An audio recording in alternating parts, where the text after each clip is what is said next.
আজকে এই মনের ভার হালকা করার একটা অত্যন্ত সায়েন্টিফিক এবং সাইকোলজিক্যাল টিপস আমি আপনাদের দেব। কি করবেন সেটা হচ্ছে, একটা ছোট্ট পাতলা খাতা নিন, ঠিক আছে? এবং যখন মনের মধ্যে এমন কোনো মেমরি আসছে, এমন কোনো স্মৃতি আসছে, হয়তো কেউ কখনো আপনাকে ভুল বুঝেছে এবং তাকে যে আপনি আপনার পয়েন্টটাকে ঠিকভাবে বোঝাতে পারেননি, তার জন্য আপনার ভিতরে যে অসহায়তা তৈরি হয়েছে, এর ফলে যে নেগেটিভ ইমোশন আপনার মধ্যে তৈরি হয়েছে, হয়তো সম্পর্কটা খারাপ হয়েছে, কেমন?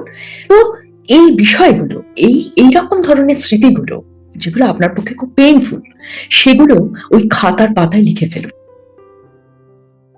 এবং মাসখানেক ধরে নিজের জীবনের বিভিন্ন দুঃখের স্মৃতি ওই খাতায় লিপিবদ্ধ করুন। ছোট ছোট করে, রচনা লিখতে হবে না, ছোট প্যারাগ্রাফের মধ্যে হলেও হবে।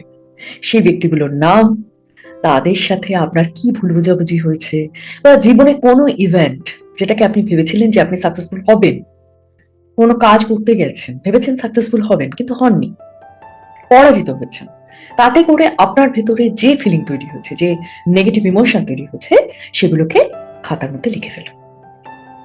1 মাস পরে সে খাতাটাকে সম্পূর্ণ জ্বালিয়ে দেবেন। করে দেখুন, দেখবেন মনের এই যে হঠাৎ হঠাৎ ভারী হয়ে যাওয়া, কষ্ট পাওয়া, ব্যথা পাওয়া, এই ব্যাপারটা কিন্তু ধীরে ধীরে কেটে যাবে।